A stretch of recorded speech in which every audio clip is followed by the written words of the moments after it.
the affairs of the justice and security cluster in the country is currently being held. Well, speaking of security issues, let's turn now to our security expert, Eldred de Klerk, who's joining us. Good afternoon, Eldred. Good to have you, and thank you very much for your time. Mr. Carrim says he could be a third witness killed.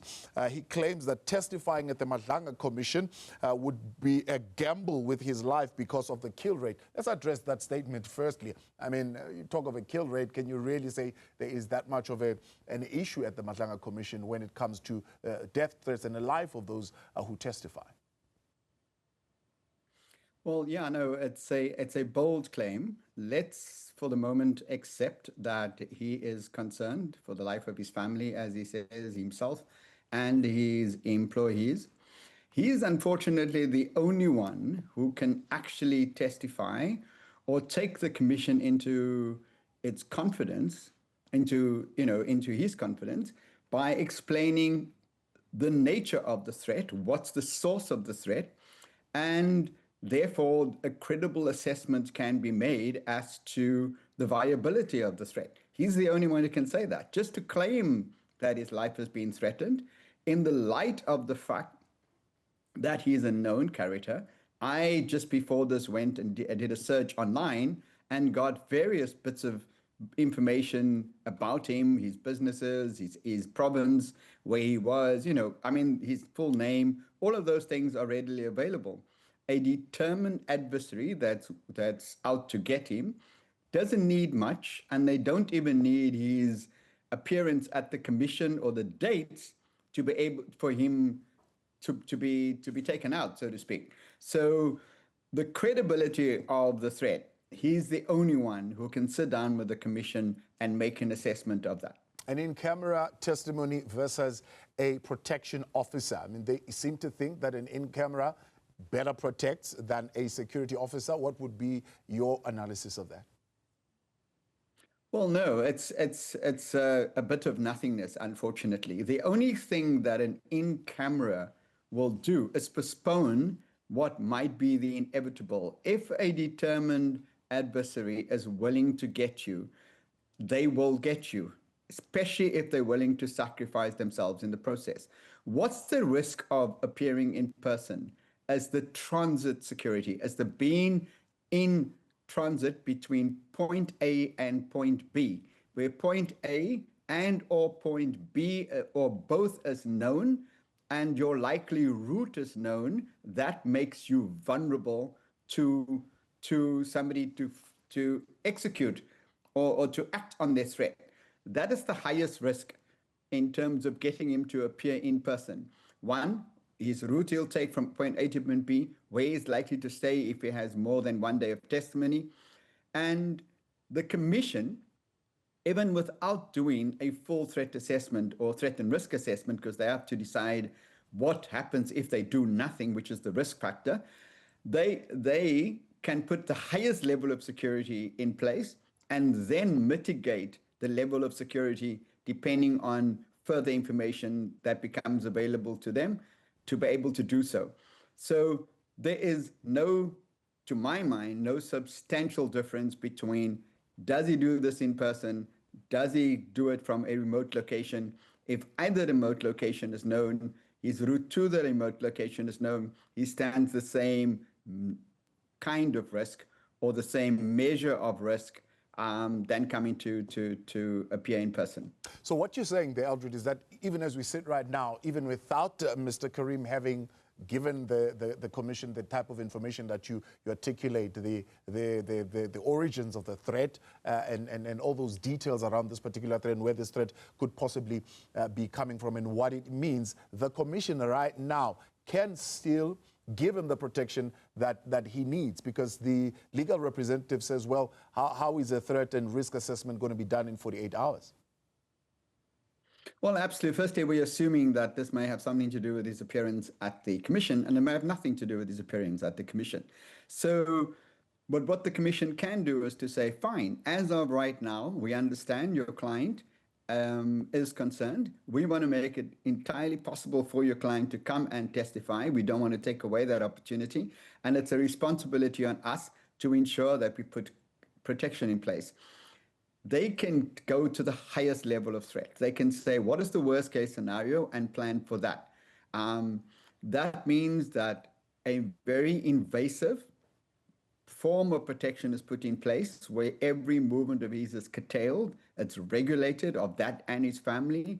His businesses may be shut down for a short period of time. His employees demanded to stay at home and look after their own protection. All kinds of measures can be done almost immediately, where full control of his life and that of his family is taken over by the Commission for the next week, or even, as they say, for the foreseeable future of the Commission itself. That's invasive, it's intrusive, and it is disruptive to your just to living freely and fairly as a South African. That can be done.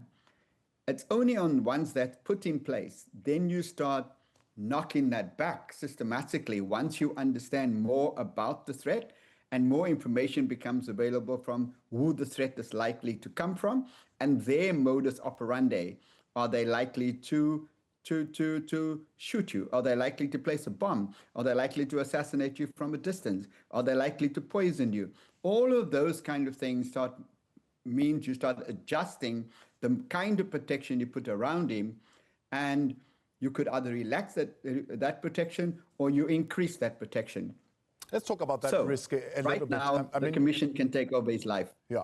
Sorry, Troy. You mentioned the risk of doing nothing. I mean, the question would be, sometimes, witnesses who are reluctant to come to the Commission can cook up a story, can cook up a threat. I mean, is there a way the Commission can be able to tell whether this is just a cooked up death threat, or there is really risk if they do not act?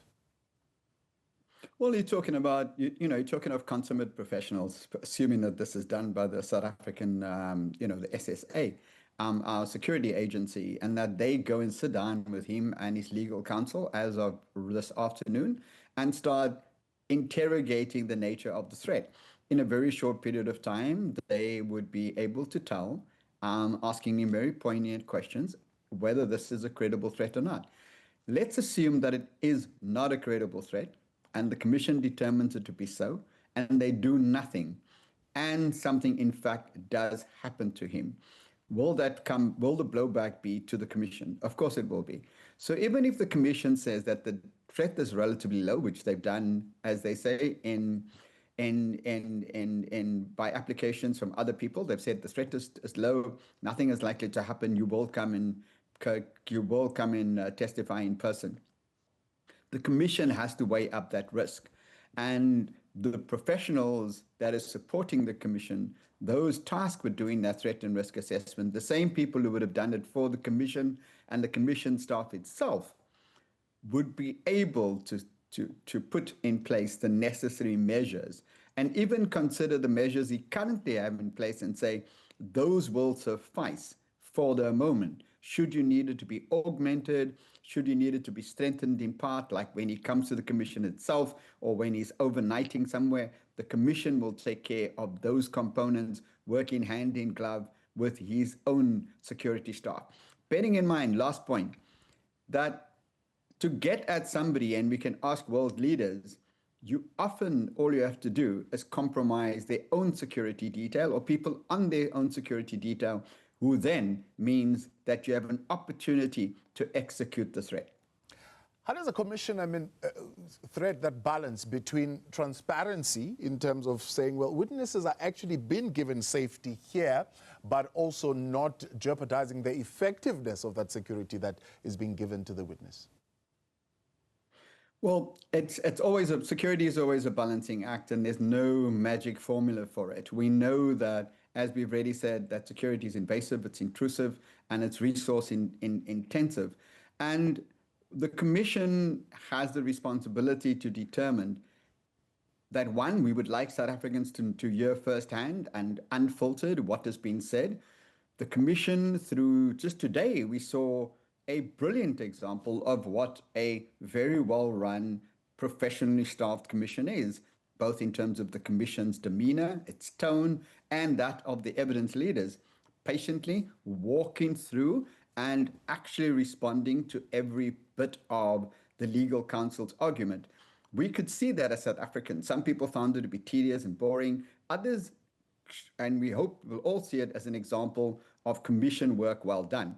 So if the commission says that transparency is the highest principle, that they want South Africans to do this firsthand, we're willing to commit the resources to ensure his safety. We would like him to come do this in person, or at the very least, come do it in camera so we can hear clearly in his own voice what he has to say and how he will support his witness statement.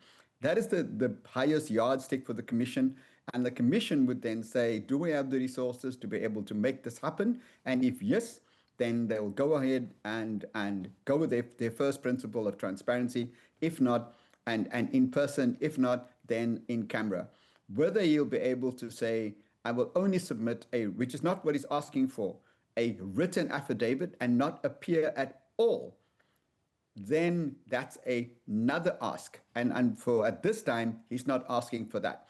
So even just what he's asking for, it's making the commission's job a little bit easier than him saying, I simply want to render a written statement, because the commission, by what he's asked, can still uphold their central premise of a transparent, clear process where the South Africans firsthand, we can experience what has been said and how it's been interrogated. Security expert Eldred de Klerk, appreciate your time. Thanks so much for coming on. Well, it's our breaking story.